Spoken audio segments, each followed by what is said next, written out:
morning, everybody. Josh Ezell, Breakthrough Real Estate and Property Management. Hope you're having a fantastic day. Today we're wrapping up our little three-part series on communication with the different types of communication and pretty much their effectiveness. A lot of you have probably heard this message before, and we might just throw a little different take on it. And to many of you, this might be a new message, and if that's the case, I hope it makes an impact, because in the business world and the personal world, anytime you are going to convey anything to anybody, you need to know what is the most effective way to do it. And specifically in advertising, you're going to find that certain methods of getting in front of people have exponentially more powerful impacts than others. All right? So to begin with, the least effective communication.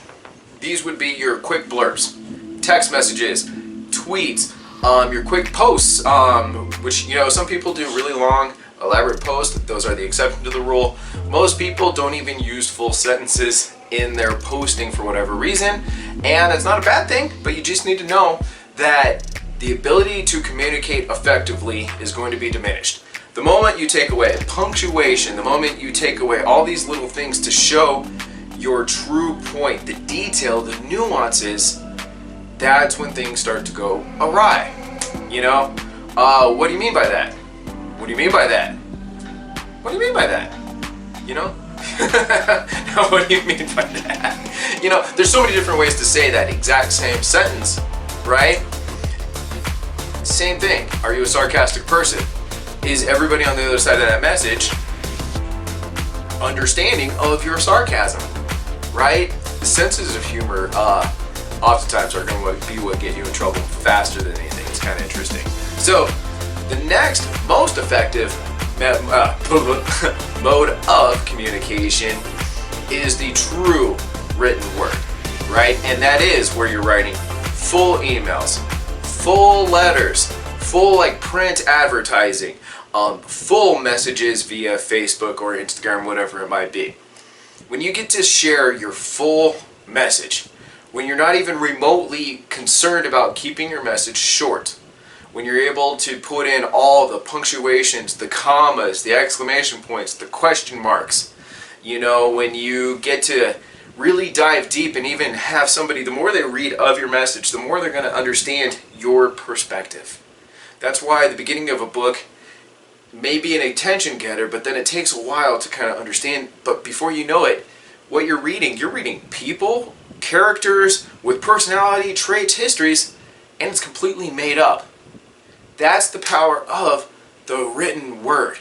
It could bring you in and deliver the most powerful, impactful message imaginable. But it takes time, effort, and the beautiful thing is you could erase, rewrite, edit, tweak, erase, rewrite, tweak before it ever gets sent out. And when you send it out, it's a pristine message. It's amazing sometimes. All right, so above the written word, now we're getting into, some actual other senses. Hearing. When you get to hear a message, such as a podcast, somebody on the radio, a telephone conversation, this is where you actually get to hear. My tone, I have to say, gets me in trouble a lot because I am a speaker. So my nuance is not getting down deep and saying, okay, Mr. and Mrs., this is what we're kind of dealing with. My thing is, hey, guys, over there. Hey, come on, let's come on over, blah, blah, blah. I used to teach 2nd, 3rd, and 4th grade, and when you're in front of 200 kids, you're broadcasting. So the moment I need to speak up or something happens, I'm the one that's going to speak up. For the last 6 months, it's taken a lot of practice to speak down, to speak calm, to not take on a harsher, deeper tone, to lighten the tone.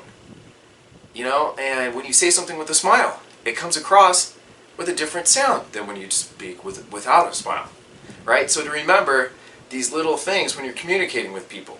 And so when you're doing a podcast, if you're actually on the phone with somebody, to stand up, to make sure you're smiling, to make sure you are speaking clearly, The mirror and matching also comes in handy at this, but can't forget one main point. When you're speaking and there's somebody on the other end, listen to, okay? When you're speaking, you need to stop and have to hear. Alright, so you've got your texting, your quick speeches, such as your literal texting, your brief tweets, your brief posts. Then you have your emails, your written word, your letters. Then you have your podcast, your telephone, your actual spoken word. Next, you have your actual in-person.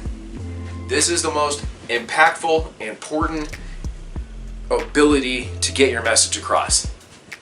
When somebody can see you, they can see your face, they can see your expressions, they can see your smile, they can see your eyes, they can hear your tone, they can see your hands, your body language, they can see if you're nervous, they can see if you're angry, you know, they can see these little subtle details that really kind of get into it. And you can actually see them. And if you can see them, you can pick up on their cues too. Are they receptive of what you're hearing, of what they're saying? Are they impatient? Are they leaning on the edge of their seat? That is the other part of the communication side, which we're probably going to get into here, I don't know, the next couple weeks or so. It's probably a good idea. So, those are the methods of communication from least impactful to most impactful. Well, what are they? Number 4 was text message and tweets and quick messages like that. Number 3, emails, letters, full posts. Number 2 is hearing, like podcast, telephone, things like that. And number 1, most impactful way of communicating is face-to-face, things like that. Alright guys, thank you so much for watching, and ladies, sorry, everybody, thank you so much for watching. If you're liking these videos, please like, share, comment. It means the world to me and the rest of my team.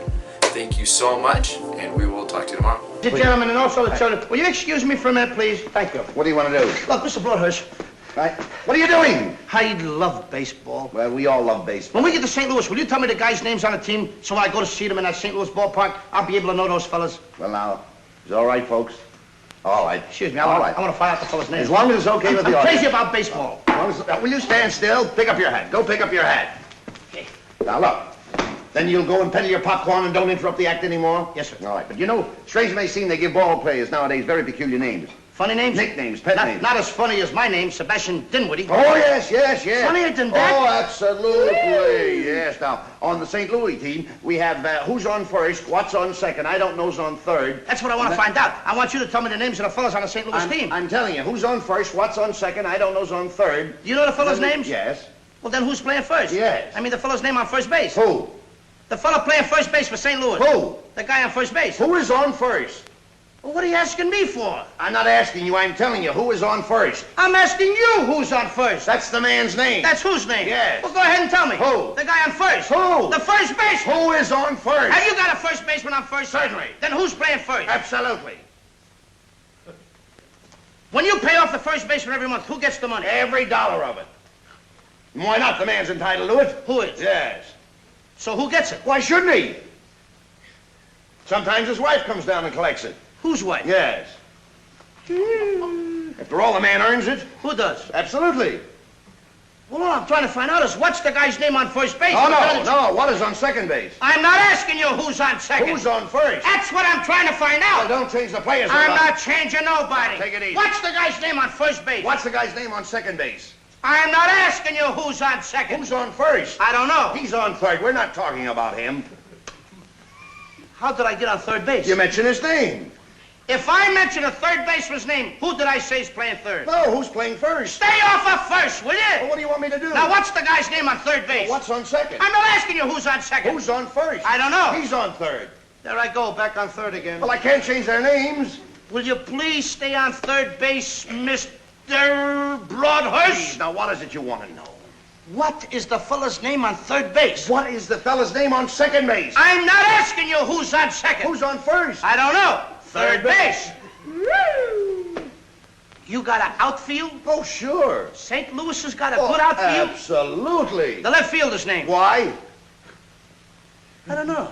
I just thought I'd ask you. Well, I just thought I'd tell you. Then tell me who's playing left field. Who is playing first? Stay out of the infield! Don't mention their names out here. I want to know what's the fellow's name in left field. What is on second? I'm not asking you who's on second. Who is on first? I don't know. Third base. Oh, take it easy. Take it easy, man. And the left fielder's name? Why? Because. Oh, he's center field. He's center. Will you pick up your hat, please? Pick up your hat and Look. stop this. Oh, look, Mr. please. Broadhurst. Yes. Wait a minute. You got a pitcher on the team? Wouldn't this be a fine team without a pitcher? I don't know. Tell me the pitcher's name. Tomorrow. You don't want to tell me the date? I'm telling you, man. Then go ahead. Tomorrow. What time? What time what? What time tomorrow you're going to tell me who's pitching? Now listen. Who is not pitching? Who is I'll on? break your arm, you say. Who's on first? Why come up here and ask? I want to know what's the pitcher's name. What's on second? I don't know. Third Third base. base. You got a catcher? Yes. The catcher's name. Today. Today. And tomorrow's pitching. Now you've got it. That's all. St. Louis has got a couple of days on the team. Well, I can't help that. All right. What do you want me to do? Got a catcher? Yes, I'm a good catcher, too, you know. I know that. I would like to play for the St. Louis team. Well, I might arrange that. I don't would know. like to catch. Now, I'm being a good catcher. Tomorrow's pitching on the team, and I'm catching. Yes. Tomorrow throws the ball, and the guy up bunts the ball. Yes. Now, when he bunts the ball, me being a good catcher, I want to throw the guy out at first base, so I pick up the ball and throw it to who? Now, that's the first thing you've said right. I don't even know what I'm talking about. Well, that's all you have to do. Is to throw it to first base. Yeah. Now, who's got it? Naturally. Who has it? Naturally. Naturally. Naturally. Okay. Now, you've got it. I pick up the ball and I throw it to naturally. I know you don't. You throw the ball to first base. Then who gets it? Naturally. Okay. All right. I throw the ball to naturally. You don't. You throw it to who? Naturally. Well, that's it. Say it that way. That's what I said. You did not. I said I throw the ball to naturally. You don't. You throw it to who? Naturally. Yes. So I throw the ball to first base and naturally gets it. No, you throw the ball to first base. Then who gets it? Naturally. That's what I'm You're saying. not saying that. Excuse me, folks. All right, I'm sorry, friend. I throw the ball to You naturally. throw it to who? Naturally. That's it. Well, say it that way. That's what I'm Don't saying. get excited. Now, don't get I excited. throw the ball to first base Then and who gets it? he better get That's it. it. All right, now don't get excited. Take it easy. Now I throw the ball to first base. Whoever it is drops the ball, so the guy runs to second. Who picks up the ball and throws it to what? What throws it to? I don't know. I don't know. Throws it back to tomorrow. A triple play. Yeah, it could be. Another guy gets up and it's a long fly ball to because. Why? I don't know. He's on third, and I don't care. What was that? I said, I don't care. Oh, that's a shortstop. Here.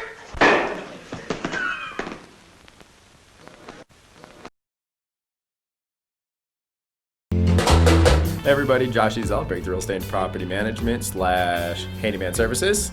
We got you covered, whether it's selling, buying, leasing, property management, multitudes of handyman services. We got you covered. Give us a call. We are absolutely happy to help. And as our slogan states, we are the breakthrough needed in these industries. If you're a struggling realtor, we have the systems for you to succeed. If you're an owner or investor, we are the people who take care of your property. We take care of it as if it's our own, if not better. Our success is predicated on your success. When it comes to handyman services, we started this service because we've been burned so many times in the last decade by other handymen. We are the breakthrough needed in this industry. If you want somebody that actually shows up and shows up on time, that gets the job done affordably, we're your group, right? So if there's anything we can do for you, don't hesitate to give us a call, give us a message. And while you're at it, if you're digging these tidbits, please hit that like button, hit subscribe, wherever they are. I need to figure this one out. And please share this community. I appreciate it so much.